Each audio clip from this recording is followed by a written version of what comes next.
And we're live here in Nourish, Heal, and Thrive.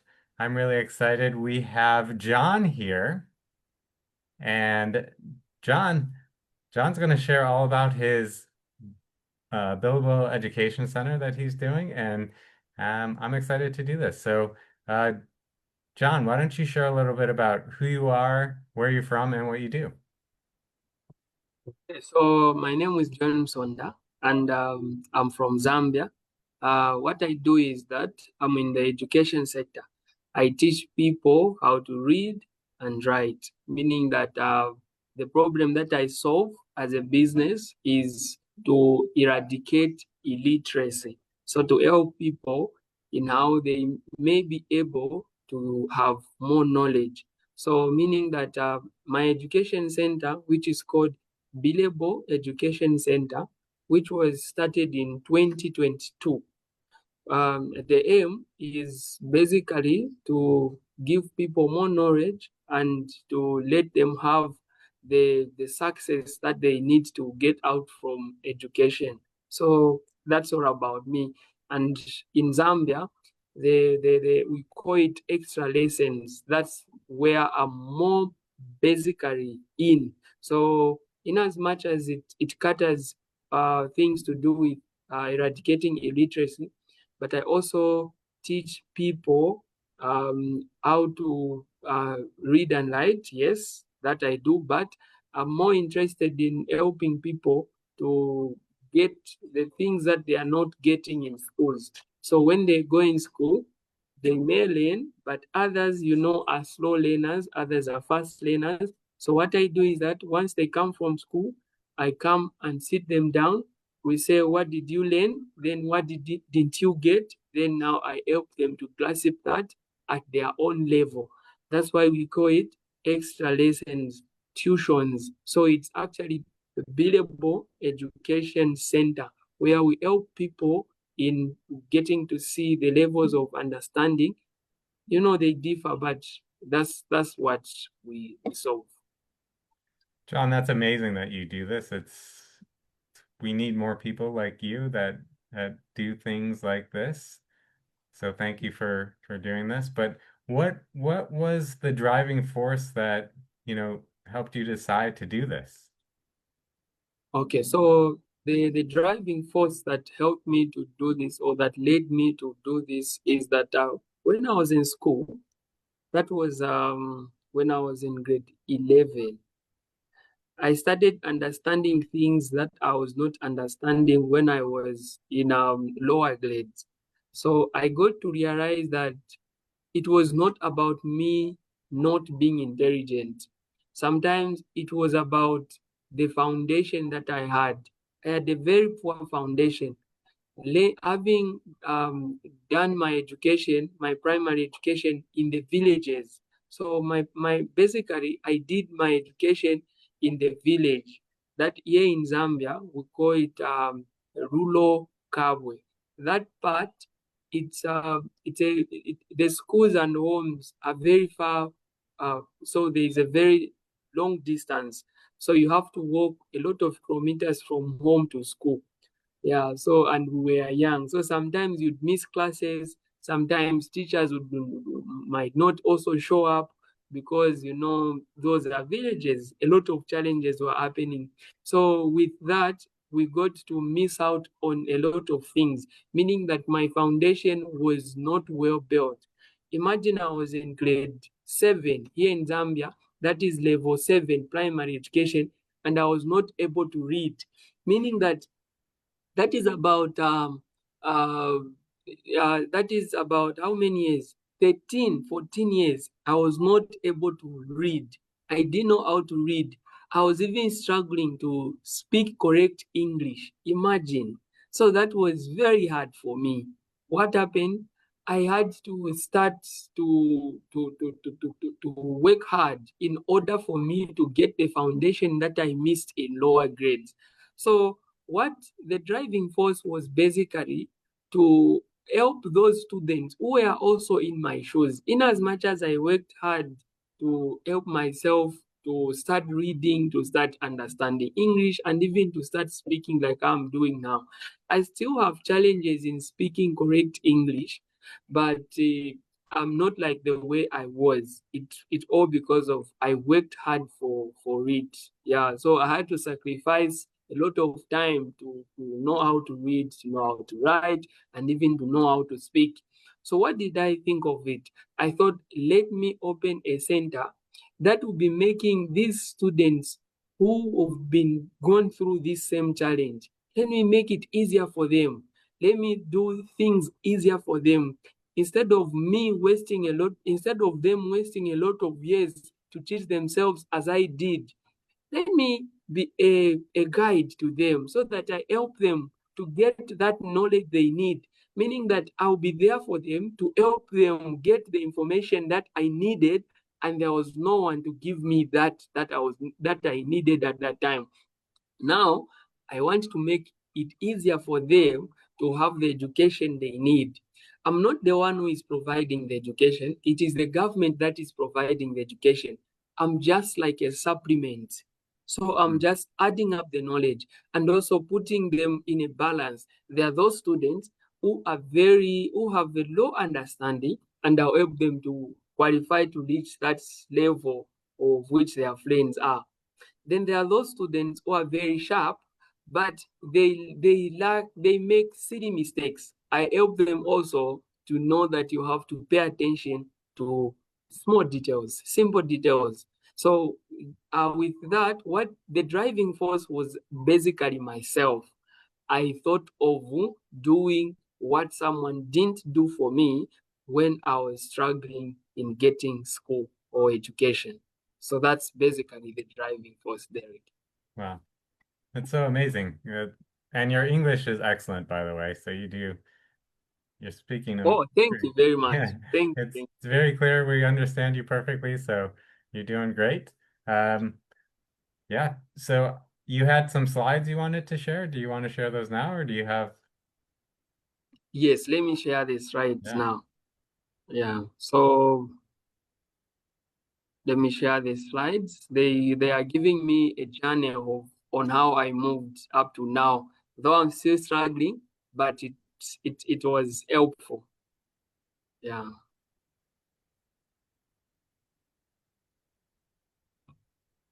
Okay. So throughout my journey, it was very interesting.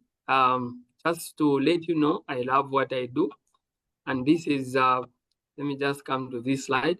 So this is when we got to start. We didn't start really from here, but it was more like a, a phase from one point to another. So this is in my hometown when I was trying to put up the posters to advertise to people so that they may be able to know where my center is. And then some students they started joining our center. So we were basically into education, grade 7, grade 9, and grade 12. And then we moved. We were following people in their homes. You've seen I have a board there that was actually helping me to reach to when I reached their homes, and then I could use this board to teach my students. Very interesting. So some of my students were actually here. You've seen I could follow them at their place, and then we could actually learn there. You've seen we are actually using past papers. They are there. Only use past papers. These are examination classes, by the way. So now from there, we have the same students now. This is just a light moment where trying to have some jokes. Yeah, so seeing this is Believo Education Center and its journey, very, very interesting. So you've seen this is Jeremiah and this is Favor, and here I am, their teacher. Very interesting journey. So that's what happened. We could only use past papers so that they may be familiar with how questions do come. And these are the same students joined by the friend. So we could, every day, we could go through past papers. Yeah, so interesting journey. Yeah, in as much as it wasn't smooth, sometimes with challenges, but I really enjoyed. Then this time I could teach my student on basic mathematical construction. Those who are in Zambia will know that in grade 9 there's construction, and sometimes it might be hard for them. What was the problem that I was solving? I was solving the problem of them, helping them to understand in a simpler way, even giving them tips that will help them throughout the journey. And this student is one of those who actually grasp things faster, but she just needs a quick start where just like a simple step and she'll grasp almost everything. If you look at my page there are instruments that I was using to right. Yeah, so that's what happens. That's what we do. I used to follow people in their homes, and then these are the students. Some of my students could come to my place so that I teach them from there. So this is Ruth, and then this is a friend, and here I am. So it was a very nice journey throughout. So this is also my student, young student. Also, I've seen there's a board behind me that I move with. Yeah, very interesting journey. And then here, after we teach the students, we get to even get feedback. So sometimes we will even make follow-ups to see how they are doing after we teach them.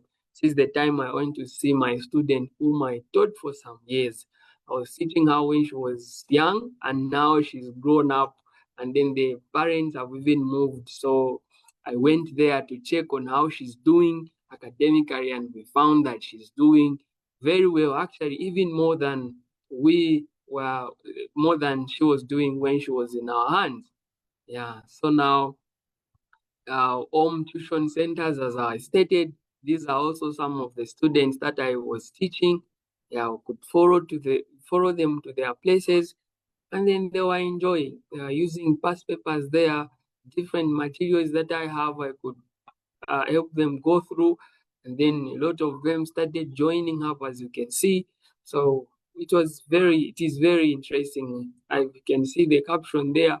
I really love what I do, and I do it with passion. So sometimes what we do, we would use even quizzes. You'll see very interesting journey, such that the class shouldn't be boring.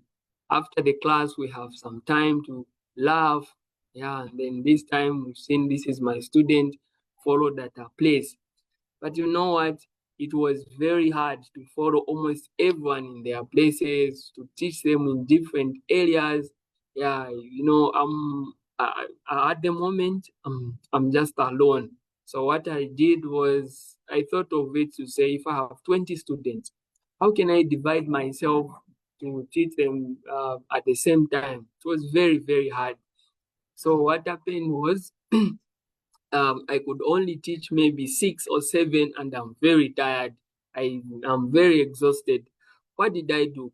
I thought of opening up a center such that all these people in the slides that I showed you should be able to come through at a central location, and then they learn from there. So this is the center, as you can see on the slides that I opened up, and then the student will be able to join, to come in here.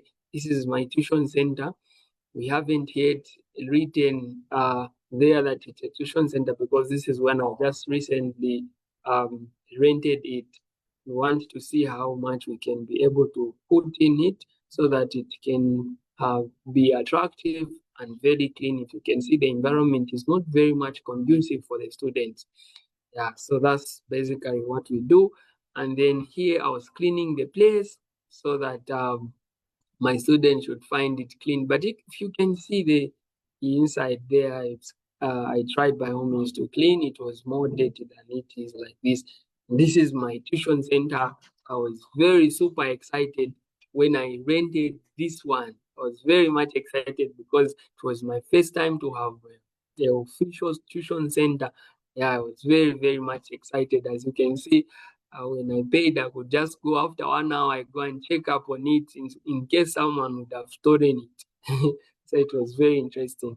Then we see inside we have started, then a student now has come, and this is the only desk that we have. Yeah. So now the major question is, how can you support us? So you can support us by following us. You follow our page and even like our page. Our page is called Believo Teaching School on Facebook, on LinkedIn, and also on TikTok. You can also connect with me, John Musonda, on Facebook, on TikTok, and also on LinkedIn. We see how we can collaborate and work together. So now, what other support do we need as Believo Teaching School? I'm sure Derek, I didn't mention that we also need some donation of desks. Yeah, if you can see if there's one who can help in donating some desks, not knowing how that can be done through Derek or anyone who is interested in doing that.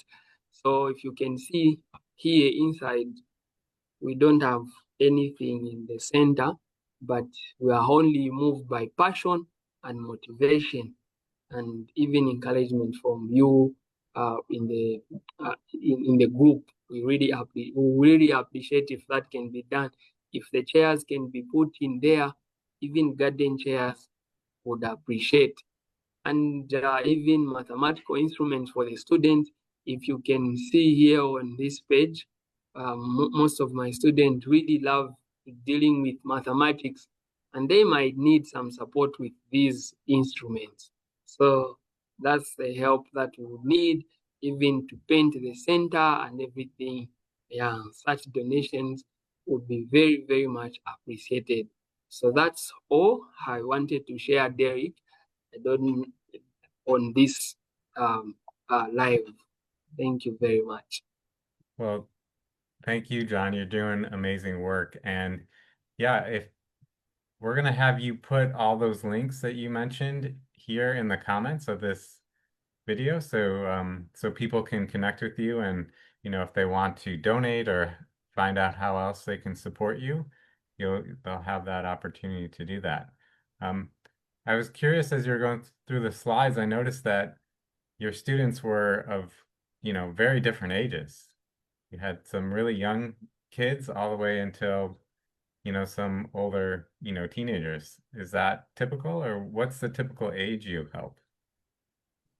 Okay, so basically, I don't have a specific age, but Yeah. this time around, when I opened the center, we actually had to cut off those young ones. Yeah, Oh, so yes, we had to cut off those young ones because of the costs and lack of funds to help them, because those ones, they really need a lot of care. So for big people, we thought it's very easy to manage them. So we had to start from grade 8, grade 9, grade 10, grade 11, and grade 12. So when we say grade 8, we mean someone in Zambia is at least 13 years old. So that is a manageable age. So all those slides that I was showing, that was about our past journey that we went through up to this stage. And this time we are dealing with people who are a bit older. If I was to show you the youngest that we have on my, let me just share here and then show you the youngest just on that same slide that we had. So this one, you can see on the picture there. I hope you are able to see Derek on this picture. yeah. Yes, so this is the youngest that we thought would have. Yes, and then the rest are bigger people. So others are even of the age of even 40 years. They would want to relight and then go to the university, because others would want to have children first, such thing where you fail the exam in secondary exam, and before you go to the university, maybe someone, especially ladies, they try to, maybe they go in marriage, and then after years, after having some children, they realize that they would want to go back to school. And that's where we come in. Now we help them to get that education. Then they get another chance to write the exam, and then they proceed to the university, and then they make themselves a degree. Yeah, and then they succeed. Yeah. So Wow. that's basically, especially that's what we do. Yes. Wow. That's amazing, John. You're doing such great work. Thank you so much. Is there anything that you did not get to talk about that you want to share with everyone? Okay. So Is it something like motivation or anything or part of my journey? Oh, Whatever you want to share. okay. So I have this for those who are watching. It's in my last slide. So there could be someone who would want to give up, a hustler. So I have this message for them. So if you can see the subheading, a message to my fellow hustlers out there who are Okay. still pushing. Yes. So my message is that never give up. Just like my mentor Jasmine Ofoli tells me, don't give up. You have potential to become a great person and the world know you. And since I'm an educator, I encourage everyone not to stop learning. Learning does not end. And I also believe that the more you learn, the more you earn. The reason why I'm still struggling is that I'm still trying to learn. The more I learn, the more I'll earn. And that can even happen to you. Whenever you want to give up, please remember my story of resilience and hard work. I work hard every day. For me to even find Derek, it was really through working hard to strive to see how I can be able to connect with people. And here I am, I'm talking to people like you. It is a great privilege for me.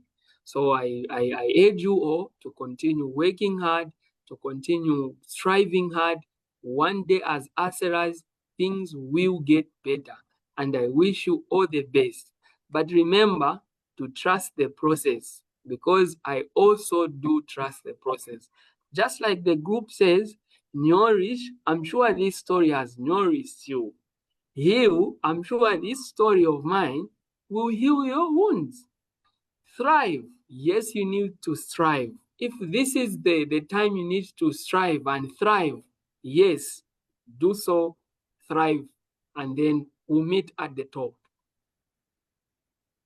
Wow, that was beautiful, John. Thank you so much. You're welcome. Your words are inspiring, and you're helping us all nourish, heal, and thrive. It's just perfect. And I love how you're helping your students thrive in life, and it's all going to come back to you in so many different ways. And we're really excited for you. So thank you again. Um, Definitely, we're going to have you put your comments, I mean, your links in the comments so people can connect with you and help support you. And if you're watching this on Nourish, Heal, and Thrive, you like what we do here, then just come and interview and we'll support you. We'll spotlight you. We'll let you share what you do. And even if you're struggling, we'll help support. So thanks again, everyone, and we'll see you next time.